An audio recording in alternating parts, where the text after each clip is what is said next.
Hello everyone, I'm Dr. Monica. Today's video will be on dentin hypersensitivity. So what is dentin hypersensitivity? Dentin hypersensitivity is characterized by short sharp pain arising from exposed dentin in response to stimuli, typically thermal, evaporative, tactile, osmotic or chemical, and which cannot be ascribed to any other dental defect or pathology. So patient feels sensation of pain which is usually short and sharp in nature, and it is seen when the dentine gets exposed due to thinning of enamel and to stimuli such as hot and cold, touch, contact with chemical and osmotic changes, which is not caused by any other dental disease. So few alternate terms for dentine hypersensitivity include dentinal hypersensitivity, tooth sensitivity, cervical hypersensitivity, cervical dentine hypersensitivity, exposed dentine sensitivity, root hypersensitivity, and cemental hypersensitivity. So coming to the etiopathogenesis of dentine hypersensitivity, we have to first understand the anatomy of tooth and the dentine pulp complex. So looking at this cross-section diagram of tooth, the outermost layer is enamel, followed by dentine, then we have pulp cavity, then we have root canal, which consists of nerves and vessels. So we can see that the dentine, it is a living tissue in the tooth that can respond to different types of stimuli. So in the crown part, it is covered by enamel, and in the root part, it is covered by cementum. So when these protective layers, that is enamel and cementum, they are lost, the dentine becomes exposed. So dentine, it contains small channels called as dentinal tubules, and each tubule holds an odontoblastic process which is filled with dentinal fluid which comes from the blood vessels inside the pulp. So whenever the dentine gets exposed by any external stimulus, it causes a movement of this dentinal fluid inside the tubules. So this fluid movement irritates the nerves in the pulp, which leads to the sharp and sudden pain known as dentine hypersensitivity. So coming to the pathogenesis of dentine hypersensitivity, it is developed in two phases. First one is the lesion localization and second one is the lesion initiation. So plaque does not produce dentine hypersensitivity itself, nor does it act as a stimulus for pain. So coming to the first phase, in this, whenever there is loss of enamel due to attrition, abrasion, erosion, effraction, and gingival recession, the dentinal tubules, they are exposed. But not all the exposed dentine, they are sensitive. So there is a smear layer, which is a thin protective layer that naturally covers the dentine. It helps to block the dentinal tubules. So in non-sensitive dentine, this smear layer, it is thicker and it is more effective at reducing the fluid movement inside the tubules. But in sensitive dentine, this smear layer, it becomes thin and weak, so it can result in pain response. Coming to the second phase, so whenever the tubular plugs and the smear layer, they are removed, the dentinal tubular and the pulp, they are exposed to the external environment and the exposed dentine becomes sensitive. So let's understand the three major mechanisms of dentinal sensitivity. First one is direct innervation theory, second one is odontoblast receptor theory, third one is fluid movement or hydrodynamic theory. So coming to the first dentine hypersensitivity theory, that is direct innervation theory. So this theory suggests that dentine hypersensitivity happens because the nerve fibers from the pulp, it extends directly into the dentinal tubules and then to the dentino-enamel junction. So whenever the dentine is exposed and something touches it, like for example hot, cold, air or any dental instrument, so these nerves, they get stimulated, which triggers an action potential and which is sent to the brain and felt as pain. So coming to the second theory, that is odontoblast receptor theory. So according to this theory, it suggests that the odontoblast, they act like sensory receptor cells.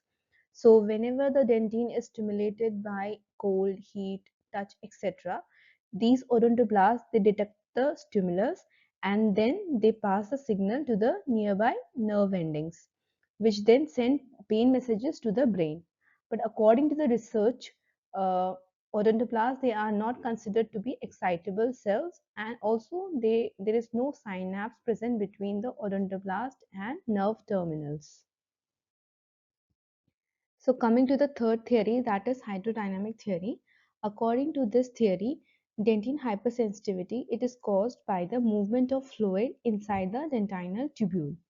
In hypersensitive dentine, wider tubules allow more fluid movement.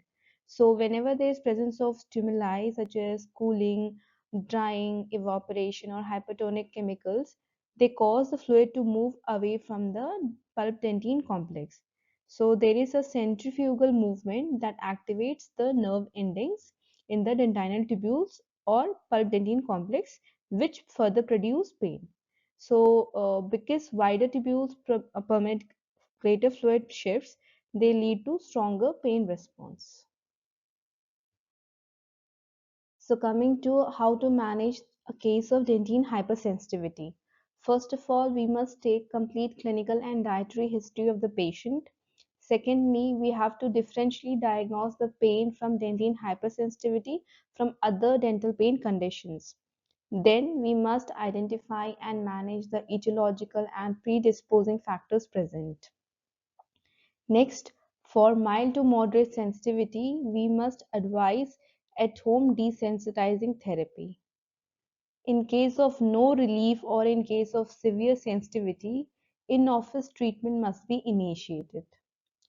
In extreme cases, if patient does not respond to the therapy, then we must initiate endodontic therapy, which must be followed up with regular review.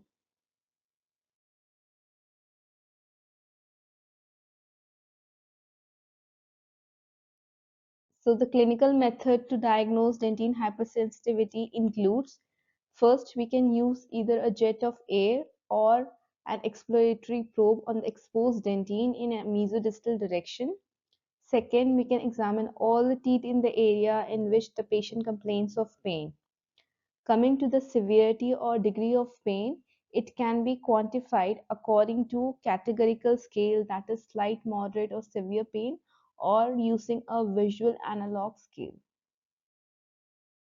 So coming to the prevention of dentine hypersensitivity, it can be prevented by removing the etiological factors such as faulty tooth brushing or aggressive method of brushing by the patient, poor oral hygiene kept by the patient, premature contacts, and few conditions such as gingival recession.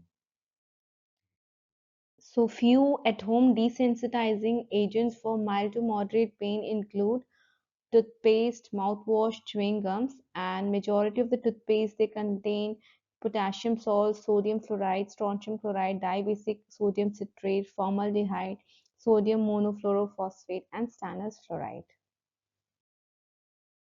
So an ideal dentine desensitizing agent must be rapidly acting with long-term effect, must be non-irritant to pulp, painless and easy to apply, and it must not stain the tooth. So, primary aim to manage dentine hypersensitivity includes occlusion of the dentinal tubules or making coagulates inside the tubules. So, coming to in-office desensitizing agents, they are used to manage severe pain and they must provide an immediate relief from the symptoms of dentine hypersensitivity. So, they can be classified into materials which undergo a setting reaction, which include GIC and composite, and which does not undergo a setting reaction, which include varnishes and oxalates. So coming to fluoride formulations which are used to manage the dentine hypersensitivity, they include sodium fluoride, stannous fluoride, sodium monofluorophosphate, fluoride combined with antiphloresis, and fluorosilicates. So these fluorides, they decrease the dentinal permeability by precipitating the calcium fluoride crystals inside the dentinal tubules. So oxalates can reduce dentinal permeability and occlude dentinal tubules by forming calcium oxalate crystals inside dentinal tubules and on dentin surface.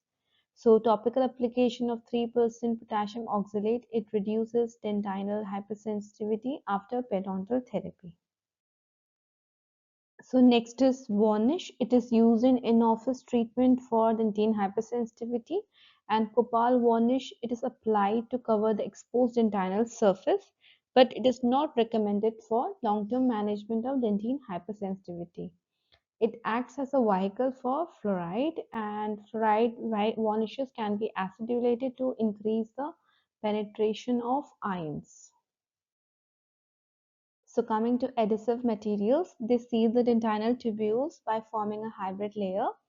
So resin composites or dentin bonding agents, they are used as desensitizing agent. Resin-based dental adhesive systems provide more durable and long-lasting dentin desensitizing effect. Example of dentin bonding agent for treatment of dentin hypersensitivity includes Gluma desensitizer. So bioglass, they form an apatite layer which occludes the dentinal tubules. Example of bioglass used in management of dentin hypersensitivity is Novamine. So next is Portland cement. Calcium silicate cement derived from Portland cement. They help in managing the dentin hypersensitivity by occluding the dentinal tubules by remineralization. So next is lasers. The mechanism of action of lasers in treating dentin hypersensitivity is not very clear, but they coagulate the proteins inside the dentinal tubules and block the fluid movement. So Nd:YAG lasers application have been proven to occlude the dentinal tubules. And the gallium aluminium arsenide lasers, they act by affecting the neural transmission in the dentinal tubules. So coming to casein phosphopeptide amorphous calcium phosphate. So the stabilized CPP ACP, it prevents dissolution of calcium and phosphate ions and maintains a supersaturated solution of bioavailable calcium and phosphates. So they effectively remineralize the enamel subsurface lesions. If you have liked the content, please like, share and subscribe to this channel. Thank you.